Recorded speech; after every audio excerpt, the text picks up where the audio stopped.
Well, yeah, I mean, I would have taken 3 points at the start of the day, that's for sure. I thought they adapted really well. It isn't easy. It is strange. You can hear commentary going on in the back and the media people speaking, and at the same time you do get engrossed in the game as well. It's just not what we're used to. But we know why we're in this situation, and we have to just get on with it and do our best. And that's why I'm really, really proud of the players. They found a solution, kept fighting, kept working, and we've got a nice moment tonight. We have to recover because we've got a game on Tuesday. That's great. Thanks a lot for your time, Graham. Cheers. So, Tim, I'm not sure who we've got next, but if you can promote next in the queue. We don't actually have any hands up at the moment.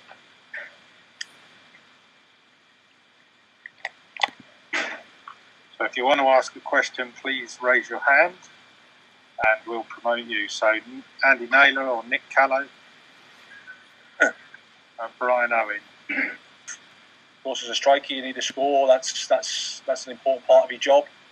But in terms of the play and how he contributes to the team, yeah, I'm happy with him. He's a good kid. He's learning. He's adapting to the Premier League from the Championship, and I think he'll get better and better.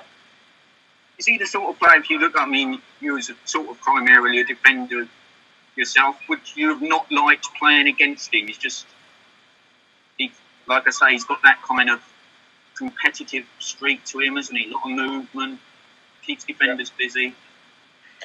Yeah, he's always on the move. He's running. He's fighting. He wants to help the team. He wants to do his best for the club, and he wants to score as well. It's a tough job being a striker because if you miss or you don't score, then pressure can come to you, and there's always an easier solution somewhere else. But he's like I said, he's adapting to the step up from the Championship.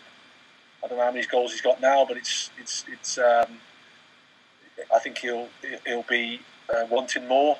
But again, he's making that step in a good way, and I think he can get better and better. He mentioned that he apologised to Mikel Arteta at half-time, but basically explained that it was an accident. So did he need to apologise, really? Well, I think, we're not a team that wants to see players injured. We're not a team that wants to, I think we're respectful in that way, and it's not nice to see a fellow professional getting carried off. So, that's a normal reaction for Neil. I don't think it was a malicious challenge. I don't think he went to hurt anybody. It's just one of those things that can happen in football. But obviously, yeah, we wish him a speedy recovery. What about that happened at the end, and particularly with Guendouzi? What did you make of that?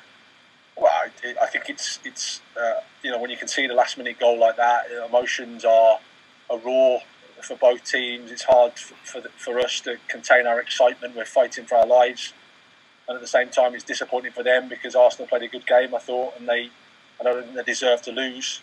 But sometimes life isn't fair, and at the time you have to deal with it. And I think you just saw that emotion. I don't think there was any big problem. Just how big a 3 points is that, Graham, in the context of the way the game went, going behind, and what you've got coming up, the home games coming up, and just the situation at the bottom? Well, every 3 points in the Premier League is massive, I think. We've waited a long time for one, so we know that ourselves. I think it was important that we showed the fight, that we demonstrated that we're here to give everything, to find a solution, however it is. To come from a goal down in the Premier League is really, really difficult to win. So that shows you about the character of the players, in my opinion, because there's no crowd to help them. They have to find it themselves within. And we've spoken a lot about that over the last few weeks, and how we just keep going until the end, regardless of what's happening in the game. And they got the rewards for that today. Just one other quick one. Aaron Moy went off at half time. Was that a tactical thing? He'd been booked. What was the thinking behind that?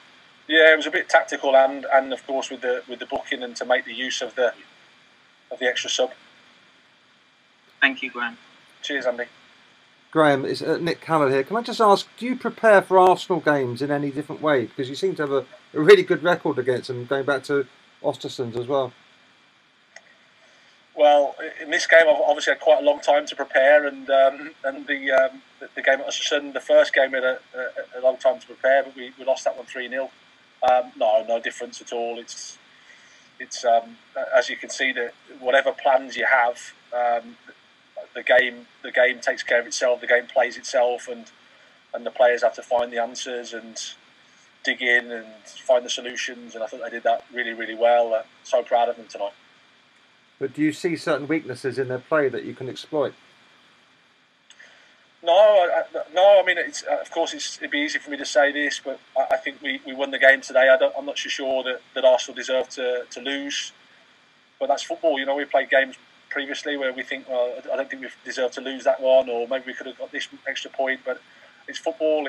Things can turn. There's fine margins. They could have scored maybe an extra goal. These things is just what makes football so good. So there's no magic formula. There's nothing. We prepare the same whenever we play, and then it's just about playing the game of football. Cheers, thanks. Cheers.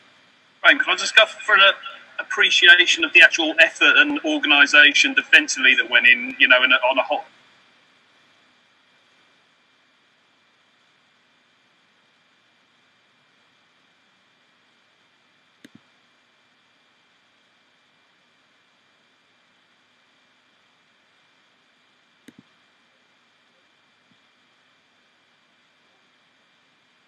That's ultimately what we said. Both boxes, attacking and defending, we have to be really, really strong. Sometimes you need a bit of luck and a bit of quality, and I think we probably had that today. And at the end, obviously, we see Alexis going on 3 minutes into added time or whatever. The two up front, you were obviously thinking you could win it when we were maybe thinking that it'd be a decent point. Well, I mean, Alexis can do both. Sides of the game, and Yves Bissouma, in fairness, had run himself into the ground. So it was.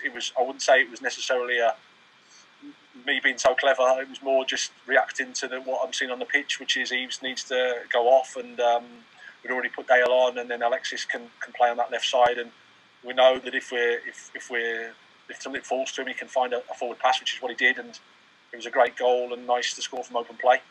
Brilliant understanding, wasn't it? Give a little word about Conley and Mopé, that sort of understanding of each other. Yeah, I mean, they're a good pair. When they're working well for each other, they complement each other well. I thought Aaron came on and really worked for the team. You know, he's a young player adapting to the Premier League. So is Neil. So will be Alexis. But they've got quality, and they can help us in the next 8 games, and they can help us going forward as well. And you said you'll have to manage ذاتی just finally. Presumably that was part of his not being involved today, and also Jahanbakhsh, why wasn't he involved? Yeah, Stephen. Yeah, a little bit. Felt a little bit of soreness in last week in the game, so we just took it a bit careful with him. He'll be coming in contention with the game on Tuesday. So will Ali. Ali's just unlucky, just tactical, and again he's going to be one that's available again for us next match.